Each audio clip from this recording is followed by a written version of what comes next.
training doesn't need to be that complicated. What it does need to be is enjoyable, sustainable, and progressive.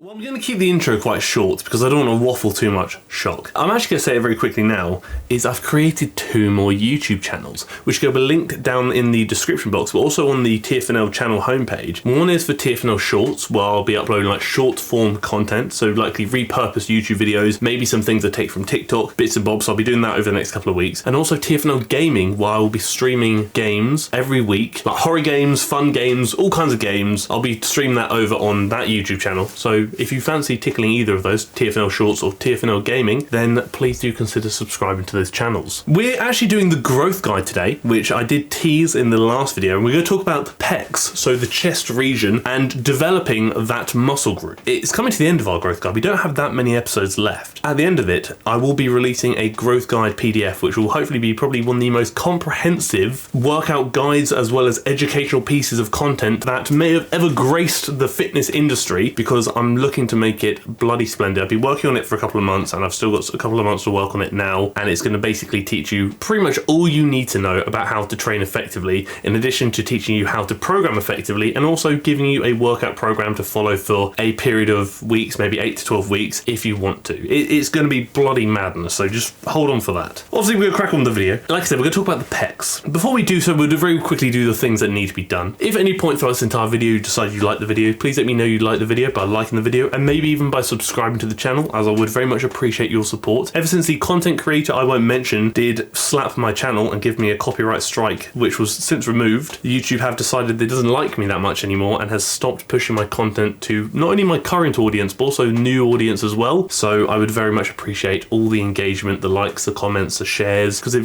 does very much tell YouTube that I am a good one to follow, and it does encourage them to promote me to new people again, because I essentially have to rebuild that trust after that strike was given to me, which has now obviously luckily been taken away because it was unfairly given to me in the first place. Obviously at the end of each video I do comment question of the week, so if you do have a question you want me to answer at the end of the next video, drop it down below in the comment section and I shall do so. It's hat time, you know what's coming. You already know what's occurring. I've got my Strong Girls Club t-shirt on, shout out Mike from the podcast, and I've also got spiders on my head. It's Halloween, but also empowering. What a combination. Now Flex a t-shirt, better do this up a little bit, make it a little bit more professional and more scientifical. Primarily we're going to be talking about the pectoralis major, so the pec major, which is the primary muscle on the chest here. When you do any kind of horizontal pressing movement, that's the one you typically refer to as I'm working my chest. 2 of the big kind of primary functions we're going to consider today is the fact that it adducts and also medially rotates the upper limb, so the humerus, the upper arm here. That's going to be very relevant to what we're going to discuss later regarding the path of travel the humerus has to go through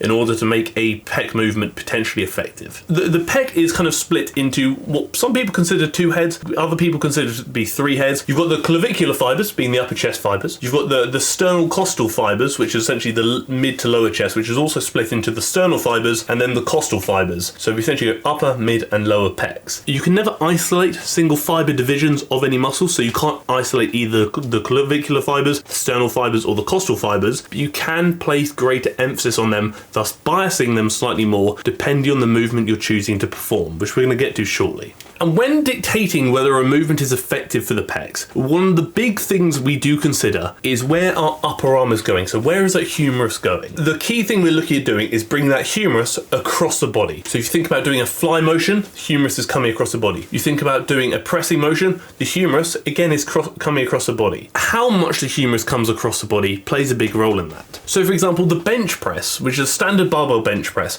although the humerus does travel across the body to an extent, how much it travels across the body is limited, whereas a dumbbell press has a bit more freedom of movement, therefore it allows the humerus to travel further across the body, further emphasizing one of the primary functions of the pecs being adduction of the humerus, so bringing that humerus across that body. On paper, from a basic hypertrophy standpoint, that's pretty much the pecs and what they do. Then you think about, okay, well, how can I bias each of the divisions of the pecs? When targeting the upper pec, so the clavicular fibers of the pecs, we would typically be in more of an inclined position. So the inclined press would be a great great means of targeting the clavicular fibers of the pecs. Then you flip around to, well, what about the mid pecs? What about the sternal fibers of the pecs? Again, that very much comes down to doing a flat press, are typically very effective at targeting the sternal fibers of the pecs. What about the costal fibers, so the lower chest? A fantastic means of biasing those fibers would be doing a high to low press. It really is that simple. A quick post-editing note. Paul Carter did just release his TikTok after I'd filmed this video discussing correct lower pec dominant movements, so this is definitely a consideration when thinking about programming movements for the lower pecs that could be potentially better than high to low cable flies or high to low cable presses, but this is something I will explore further myself and try out myself before giving a definitive answer. Like with most muscles, the basic points I'm not going to cover still stand. 5 to 30 reps is what we consider to be the hypertrophy rep range, typically resting from anywhere from 3 minutes onwards, however long you need to recover, maybe a couple of sets per movement, not doing too much volume, training 2 if not close to failure, so 0 to 4 reps in reserve. All those staple kind of hypertrophy fundamentals remain, so I don't really need to talk about them too much. And again, like with a lot of muscles, the pecs can benefit from stretch mediated hypertrophy, which means doing length and position dominant movements, so for example like a dumbbell press, a barbell press, so movements in which the majority of the tension is placed when you're at the bottom position, that lengthened position, can provide additional benefit, like I said, through stretch mediated hypertrophy. How much benefit it can provide, again, that's chop and changing, you know, research is coming out here and there, but the pecs do have the potential to respond to stretch mediated hypertrophy. Therefore, including press movements in addition to your fly movements, the two primary movements considered when working the pecs, is definitely going to be a good time. And because that's largely the pecs already, we're going to talk about really common misconceptions when it comes to pec training. So one of the big things people say is, oh, when you're bench pressing or when you're dumbbell pressing, you shouldn't go below 90 degrees. Well, considering stretch mediated hypertrophy is a thing, working in that lengthened position, so going below 90 degrees, is actually encouraged. What I would always say is you should go through your full active range of motion, which is going as low as you can go comfortably without any issues, and completing the rep to the extent you're able to complete it to. If you can only go to 90 degrees, you can only go to 90 degrees. But if you have the capacity and the potential to go lower, to go as low as you can. And now we're going to talk about a few good movements and a few maybe not so good movements. Dumbbell presses are fantastic. Machine presses in which the machine converges, so obviously further aiding and bringing the humerus of the upper arm across the body, are a good time. Cable fly variations, pec deck flies, things along those lines are also good times. But what's maybe not so much good time is, like I said, the barbell bench press, although is an okay movement, it's fine, it's probably not as good for the pecs as you might think. Because it's with a barbell and that path is fixed, it does actually potentially limit how much the humerus can come across the body, therefore limiting the range of motion the pecs can go through, therefore limiting how effective it might be for the pecs. Flip around, argument is, because it's a lengthened position dominant movement, it does take the pecs into the lengthened position quite well, therefore for that side of things, it's not ineffective. I'm just saying there are probably better alternatives out there. I typically favour either machine pressing or dumbbell pressing. Another movement that's going to, again, rustle some feathers, that to me personally I would not include would be a dumbbell fly. And I have actually mentioned this in a video I mentioned on a home workout, I believe it was one of Caroline's home workouts before. The dumbbell fly, obviously you do this with a dumbbell. Tension is down here. When you get to about here, gravity's done what it needs to do, and essentially the tension on the pecs is pretty much non-existent. If you're doing a fly, this range of motion, but also a press, this range of motion, where tension is obviously limited to that length of position, a dumbbell fly essentially takes the pecs through the pretty much exact same range of motion as a dumbbell press would. All it does is greatly limit how much load you can use. On paper, there is no real need to do dumbbell flies, and dumbbell pressing or pressing variations would be far superior to dumbbell flies, because again, like I said, same range of motion, it's essentially a less effective alternative. But flip around, a cable machine or a machine fly in which tension is consistent and it can typically take peak tension to the shortened position of the pecs, in which we think about like things like metabolite accumulation, that have much more of a place. So again, when thinking about pecs, you've got to think about press movements in which the arms can converge, so the humerus can come across the body,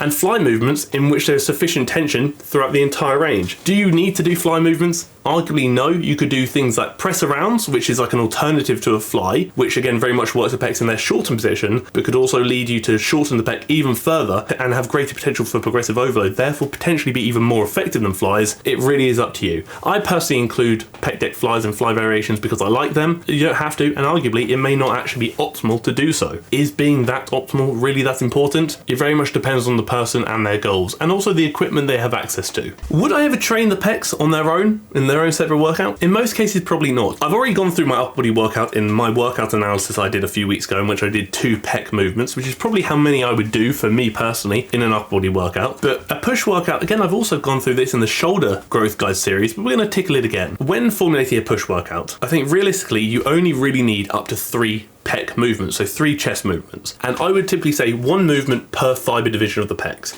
So 1 for the upper chest, so clavicular fibers, 1 for the mid, sternal fibers, and 1 for the lower, being costal fibers. So your push workout could look like so many things, but let's tickle one. How about this? You could do incline machine press, 1 or 2 sets of about 5 to 8 reps for the upper pec fibers. You could then go flat dumbbell press, again, maybe 1 or 2 sets of about 5 to 8 reps as well for the mid pec fibers. Then you could maybe tickle a shoulder movement, so you could do like a dumbbell lateral raise, like a dumbbell side raise, to get some shoulder work in your push day as well. Then you can move on to, let's say, a high to low cable fly. Again, maybe 1 to 2 sets, or maybe slightly higher reps, maybe 8 to 15 sort of thing perhaps. Again, the costal fibers of the pecs are the lower pecs. And then you could do a tricep movement like a double rope push down or a cross body extension. Again, same thing, a couple of sets of, let's say, 8 to 15 reps as well, and immediately you've got a really effective 5 exercise push day. There are so many ways to structure it, and no, you don't need to place emphasis on each fiber division of the pec if you don't want to. Just for programming purposes, it's kind of easy to do so. You think 3 fiber divisions, 3 exercises. But again, because we know you can't isolate a single fiber division, you don't need to. It just might enhance the results you experience. Training doesn't need to be that complicated.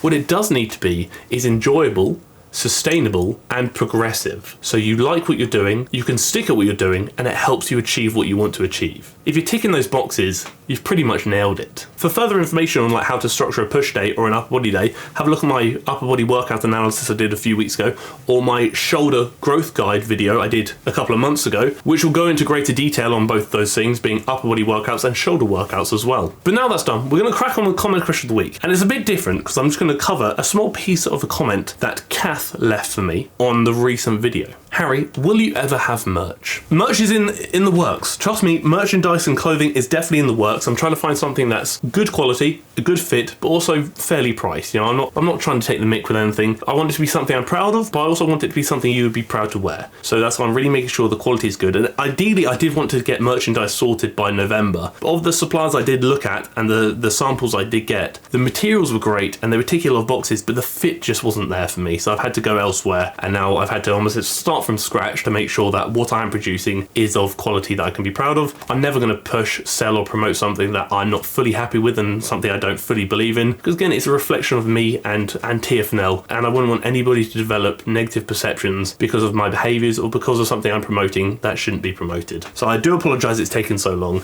Just know that when it does come out, it's going to be something I'm proud of. Same with the growth guide. When that does come out, which is hopefully going to be around Christmas time, it's going to be something I'm bloody well proud of, and something hopefully you could be proud of too. That is it. That is the video. It may well be the shortest video I've ever done, but hopefully you took something from it. Hopefully you can apply some of these tricks and tips to your training, and hopefully it helps you achieve your goals a bit better, a bit faster, a bit more consistently. If at any point you like the video or even learned something from the video, please do consider liking the video and also subscribing to the channel, and maybe even sharing with a friend if you so wish. And again, if you two have a question you want me to answer at the end of the next video, then please do consider dropping it down below in the comment section for Comment Question Week, and I shall do so. Thank you for tolerating me. Thank you for tolerating this potentially short and potentially underwhelmingly simple video, and thank you for tolerating the video.